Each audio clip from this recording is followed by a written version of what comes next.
Thursday, the 19th of November. Um, this procedural due process, yeah. hmm there's certain processes, right?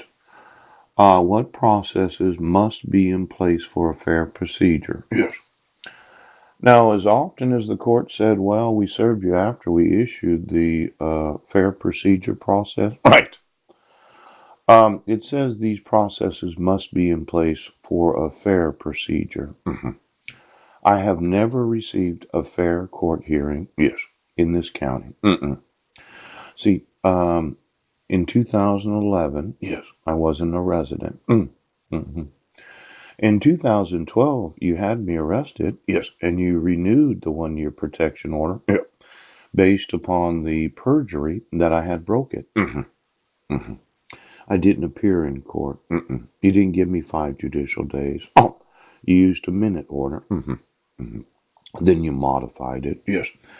The modification says that the process that must be in place for modifying a protection order, yes, in a fair procedure, yes, is that I get notice of the court hearings, yes, and then I have the right to appear in court.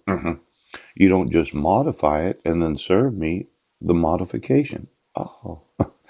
And then the court rules, right, the state requirements, yes, say that there must be 2 attempts of personal service before it's mail or publication. It's not mail and publication. That's right.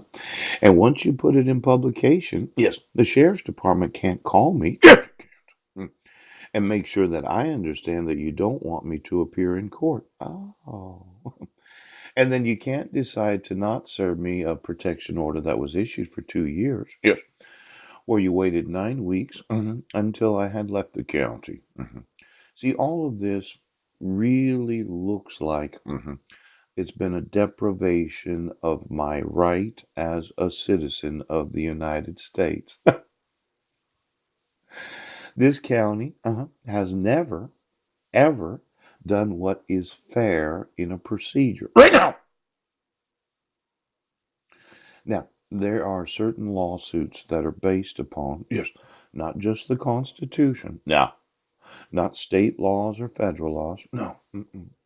There are lawsuits that are based upon Supreme Court decisions of the last century that would make it a very heinous crime, yes, it would, to refuse to acknowledge the right of a respondent to get notice of court hearings. Oh, before you took the action of taking my sons from me. Now, get me the last century of Supreme Court decisions. It's going to be an expensive day. I'm not even going to put a number on it because it could be a lot more expensive than $100 billion. See, this idea that you gave custody of my sons to my wife, yes, without her ever having to prove that she gave me notice of court hearings, yes, the actual dissolution of marriage that was issued because it was an unfair procedure. Ooch, ooch. And then the idea that you're just going to continue to enforce your fraud, yes, because your family's on the payroll and you've been bribing each other. Oh, there's that thought of the bribery of the police and sheriff's departments. Yes, the bribing of judges. Ouch! That you thought everything was a show. Yes, and you were going to come the show so that you could come the money. Ouch! Now, when I think right now,